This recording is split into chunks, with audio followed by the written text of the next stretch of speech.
الحمدللہ رب العالمین والصلاة والسلام علی سید الانبیاء والمرسلین اما بعد فاعوذ باللہ من الشیطان الرجیم بسم اللہ الرحمن الرحیم الصلاة والسلام علیک یا رسول اللہ وعلی آلک واصحابک یا حبیب اللہ۔ اللہ پاک قرآن مجید فرقان حمید میں سورہ بقرہ میں ارشاد فرماتا ہے شہر رمضان الذی انزل فیہ القرآن ھدی للناس وبینات من الہدی والفرقان فمن شہد منکم الشہر فلیصم، کہ رمضان کا مہینہ وہ مہینہ ہے جس میں قرآن نازل کیا گیا۔ یہ قرآن تمام لوگوں کے لیے ہدایت ہے اور اس میں لوگوں کے لیے کھلی نشانیاں موجود ہیں۔ رمضان وہ برکت والا مہینہ ہے کہ جس کی برکتیں بیان کرنا خود نبی پاک صلی اللہ تعالیٰ علیہ وسلم کا طریقہ کار تھا۔ جب رمضان کا مہینہ آنے والا ہوتا تو نبی پاک صلی اللہ تعالیٰ علیہ وسلم صحابہ کرام علیہم رضوان کے درمیان اعلان فرماتے ہیں کہ قد جاءکم شہر، تمہارے پاس ایک ایسا مہینہ آ چکا ہے کہ فتحت ابواب الجنہ، اس میں جنت کے دروازے کھول دیے جاتے ہیں، اور بعض میں ہے کہ فتحت ابواب السماء، آسمان کے دروازے کھول دیے جاتے ہیں۔ معنی یہ بنتا ہے دروازے کھولنے کا کہ دروازے کھولے اس لیے جاتے ہیں کہ بآسانی کوئی کسی جگہ پر داخل ہو جائے، اس مقام پر، اس گھر کے اندر جس جگہ کے بھی دروازے ہیں، کھولنے کا مقصد یہ ہوتا ہے کہ بندہ آسانی کے ساتھ اس میں داخل ہو جائے۔ تو معنی یہ ہے جنت کے دروازے کھولنے کا کہ اس مہینے کے اعمال بندے کو بآسانی جنت کے اندر داخل کروا دیتے ہیں، اور آسمان کے دروازے کھولنے کا مطلب یہ ہے کہ اس مہینے کے اندر جو دعائیں کی جاتی ہیں اللہ پاک ان دعاؤں کو قبول فرماتا ہے، اور فرمایا کہ وغلقت ابواب جہنم، اور جہنم کے دروازے کو بند کر دیا جاتا ہے۔ یعنی بندوں پر اللہ کی خاص رحمت ہوتی ہے، ویسے جہنم ہر وقت بھڑکایا جاتا ہے، بھڑک رہا ہوتا ہے وہ، اور جو زہوہ کبریٰ کا وقت جس کو ہم زوال کا وقت کہتے ہیں، اس میں جہنم کو بھڑکایا جاتا ہے، باقاعدہ دوبارہ اس کو جوش دیا جاتا ہے۔ اللہ جل شانہ ہم سب کو اس سے محفوظ رکھے۔ تو یہاں بند کرنے کا مطلب یہ ہے کہ اللہ پاک کی رحمتیں بڑھ جاتی ہیں۔ جمعہ کا جو دن ہوتا ہے، جسے یہ جمعہ کا وقت ہے، اور اس سے پہلے کا وقت جو زہوہ کبریٰ کا وقت، زوال کا وقت کہلاتا ہے، اس میں جمعے کے دن جہنم کو نہیں بھڑکایا جاتا۔ وجہ کیا ہے کہ جمعے کے دن اللہ پاک کی خاص رحمتیں ہوتی ہیں، تو اب رمضان کے ہر دن کے اندر اللہ پاک کی خاص رحمتیں ہو رہی ہوتی ہیں۔ اور فرمایا کہ وَسُلْسِلَتِ الشَّيَاطِينُ وَصُفِدَتِ الشَّيَاطِينُ، اور جو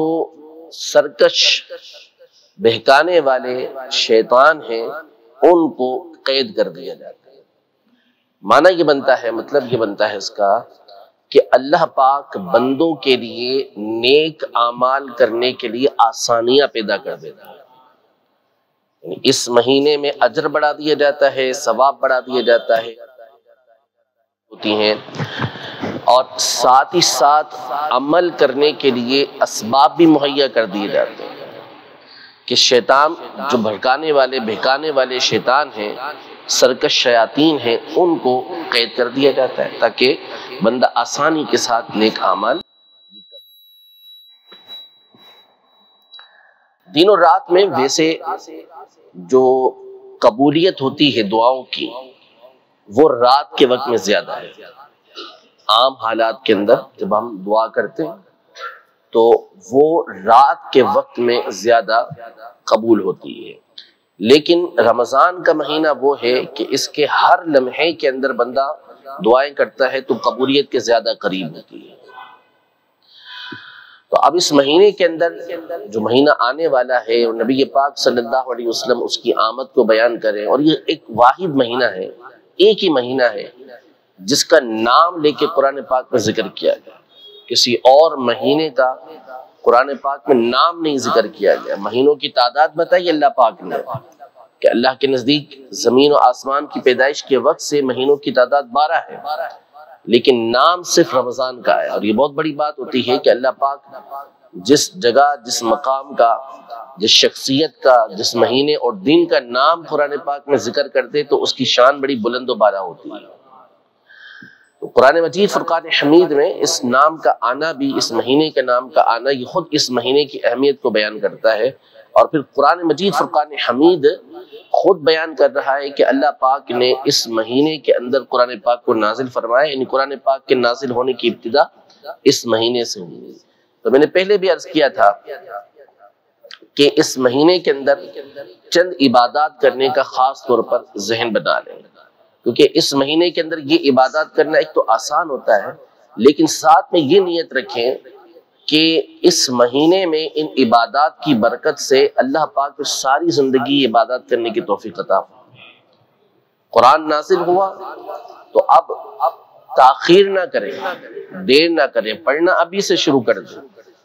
پریکٹس ابھی سے شروع کر دیں، مشق ابھی سے شروع کر دیں۔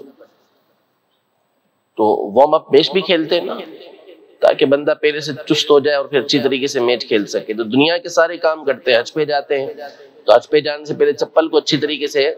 رواں کرتے ہیں اپنے پاؤں کے اندر، کہ اچھی طریقے سے یہ پاؤں میں رواں ہو جائے اور زخمی نہ کر دے بندے کو۔ تو دنیا کے سارے معاملات کا جو اس کے لیے تیاری ہے، پریکٹس ہے، وہ ہم پہلے سے شروع کر دیتے ہیں۔ تو اب ہمارا وہ مہینہ آ رہا ہے کہ جس میں ہمارا سیزن ہے، ہمارا سیزن سب کا ہے اس مہینے کا۔ اب کسی کا مال کمانے کا سیزن ہوگا تو کسی کا نیکیاں کمانے کا سیزن ہوگا۔ سیزن ہر ایک بنائے گا، ابھی سے تیاری کر کے بیٹھا ہوگا کہ کتنی اپنی جو آئٹمز ہیں ان کا ریٹ بڑھانا ہے،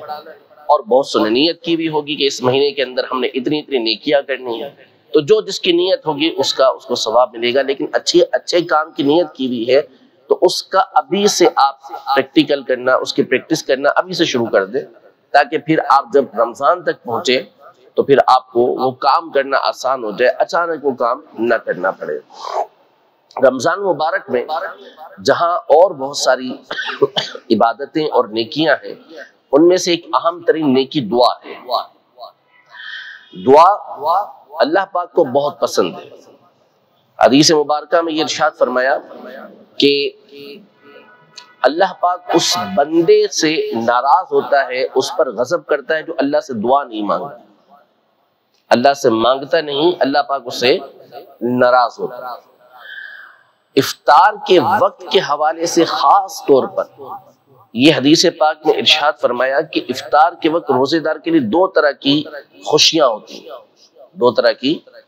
خوشیاں ہوتی ہیں۔ ایک خوشی تو جو سارا دن بھوک پیاس میں اس نے گزارا، اب اسے اجازت ملتی ہے کہ وہ کھائے، یہ روزہ پورا ہونے کی خوشی۔ اور دوسرا، اس وقت میں جو دعا وہ اللہ پاک سے کرتا ہے، اللہ پاک اس کی دعا کو قبول فرماتا ہے۔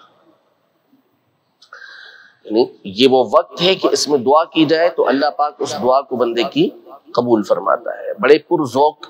اور پر مسرت کے لمحات ہوتے ہیں، اور اس میں بڑی رقت ہوتی ہے کہ بندہ اگر اس وقت اللہ پاک کی بارگاہ میں دعا کرے تو وہ دعا قبول ہوتی ہے۔ لیکن ہماری عام طور پہ توجہ ظاہر ہے وہی دنیاوی خیالات، اور ہمارا ایک معمول کہ کھانے پینے کی بہت ساری اشیاء سامنے ہوتی ہیں، تو ہمیں تو افطاری سے پہلے بسم اللہ تک پڑھنا یاد نہیں دیتا ہوگا، اس کے بعد دعا کیا مانگے۔ تو جب طریقہ کار یہ ہے افطار کا اور دعا کا کہ بندہ افطار کرے، ایک کھجور اس نے کھا لی، اس کے بعد اب اللہ پاک کی بارگاہ میں دعا کرے۔ افطار سے پہلے کے وقت کی دعا بھی بڑی مقبول ہے، بہت اچھے لمحات ہوتے ہیں، اس میں دعا کرے۔ لیکن جو فضیلت حدیثوں کے اندر آئی ہے وہ یہ ہے کہ بندہ افطار کرے اور افطار کر کے فوراً اللہ پاک کی بارگاہ میں دعا کرے۔ لیکن اب اس کا وقت ہمارے پاس کیا ہوتا ہے؟ مجھے تو بعض اوقات فون آتے ہیں کہ امام صاحب تھوڑا وقت جو ہے وہ نماز کا بڑھا دیں، مغرب کی نماز کا اور بڑا کر دیں۔ اب ہم اذان سے 10 منٹ کا فاصلہ دیتے ہیں کہ اذان ہوئی شروع اور اس سے لے کے 10 منٹ افطار کے وقت سے 10 منٹ کا ٹائم دیتے ہیں، تو وہ بعض اوقات کہتے ہیں کہ نہیں ہم تو سیر ہو کر کھا ہی نہیں سکتے، تو پھر اب یہ کریں کہ ہم اس کے لیے ٹائم اور بڑھا دیں، اور بڑھائیں گے تو آپ نے اور کھانا ہے، یہ کھانے سے تھوڑی کچھ سیر ہوں گے، جب آپ اتنی ساری آئٹم سامنے رکھیں گے تو پھر تو مغرب اور عشاء میں ملا کے پڑھنا پڑے گی، ایسی صورتحال بنانا پڑے گی۔ تو اب جب ہمارا سارا رجحان، ساری توجہ، سارے خیالات ان کھانے پینے کی چیزوں کی طرف ہوں گے تو ہم اللہ پاک کی بارگاہ میں دعا کب کریں گے؟ تو افطار کا سامان سجانا منع نہیں، افطار اچھے انداز میں کرنا منع نہیں، لیکن اصل مقصد جو ہے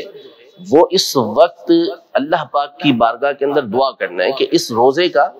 جو ثواب ہے وہ بھی حاصل ہو، اور اس کی ایک برکت یہ حاصل ہو کہ اس وقت ہم جو دعا کریں گے اللہ کی بارگاہ میں قبول ہوگی۔ اور دعا یہ اللہ پاک کا بہت بڑا انعام ہے، بندہ دعا کرتا ہے بلا نازل ہونے والی ہوتی ہے، لیکن اس دعا کی وجہ سے یہ ہوتا ہے کہ یہ دعا بلا کو روک لیتی ہے، اس کی آزمائش کو روک لیتی ہے جو اس کے اوپر آنے والی ہوتی ہے، یہ اللہ پاک کی طرف سے انعام ہوتا ہے۔ اور دعا ایک ایسی نعمت ہے کہ یہ کبھی ضائع ہوتی ہی نہیں ہے، اگر بندہ اخلاص کے ساتھ، توجہ کے ساتھ، حلال کھا کر اللہ کی بارگاہ کے اندر دعا کرے تو یا تو اس کا نتیجہ فوراً سامنے آئے گا، اس کا رزلٹ آپ خود دیکھیں گے، یا اس دعا کی وجہ سے اللہ پاک آپ کی بہت بڑی مصیبت کو، پریشانی کو دور کر دے گا، یا پھر اس دعا کو اللہ پاک آپ کے لیے سنبھال کر رکھے گا، بچا کر رکھے گا، اور قیامت کے دن اس دعا کا جب بندہ ثواب دیکھے گا تو کہے گا کہ کاش دنیا میں میری کوئی دعا قبول ہی نہ ہوتی۔ یعنی ہر صورت میں اس کا فائدہ ہی فائدہ ہے، اور اس سے اندازہ لگائیں کہ ہر رات میں، بالخصوص جو جمعہ اور جمعرات کی درمیانی رات ہوتی ہے اس میں، اور رمضان کے تو ہر راتوں کے اندر یہ آسمان دنیا پر اللہ کی خاص رحمتیں ہوتی ہیں، اور اللہ پاک کی طرف سے فرشتہ اس بات کی ندا کر رہا ہوتا ہے، ساری رات ندا ہوتی ہے کہ کوئی ہے دعا مانگنے والا کہ ہم اس کی دعا کو قبول کریں، کوئی ہے مغفرت طلب کرنے والا کہ ہم اس کی مغفرت کریں، کوئی ہے سوال کرنے والا تو ہم اس کے سوال کو پورا کریں۔ یعنی اللہ پاک کی طرف سے یہ ندا دی جا رہی ہے، یہ کہا جا رہا ہے کہ دعا مانگو تمہاری دعا کو قبول کیا جائے گا، اور ہم اس وقت میں غافل ہوتے ہیں۔ دوسرا، علماء نے یہ ارشاد فرمایا کہ جمعہ کی آخری جو عصر کی گھڑیاں ہوتی ہیں مغرب سے کچھ پہلے، اس وقت میں اللہ پاک دعا قبول فرماتا ہے۔ حدیث پاک میں فرمایا کہ جمعہ کے دن ایک ایسی گھڑی آتی ہے کہ اس میں بندہ جو دعا کرتا ہے اللہ پاک اس کی دعا کو قبول فرماتا ہے، اور وہ لمحہ، وہ گھڑی جو ہے وہ علماء کے مطابق عصر کے آخری وقت کے اندر ہے، مغرب سے کچھ پہلے یہ دعا قبول ہوتی ہے، اور اس کی وجہ یہ بیان کی گئی کہ اس وقت میں اللہ پاک نے حضرت آدم علیہ السلام کو پیدا فرمایا، تو اس کی برکتیں یہ ہیں کہ اس وقت میں دعا کی جائے تو اللہ پاک دعا کو قبول فرماتا ہے۔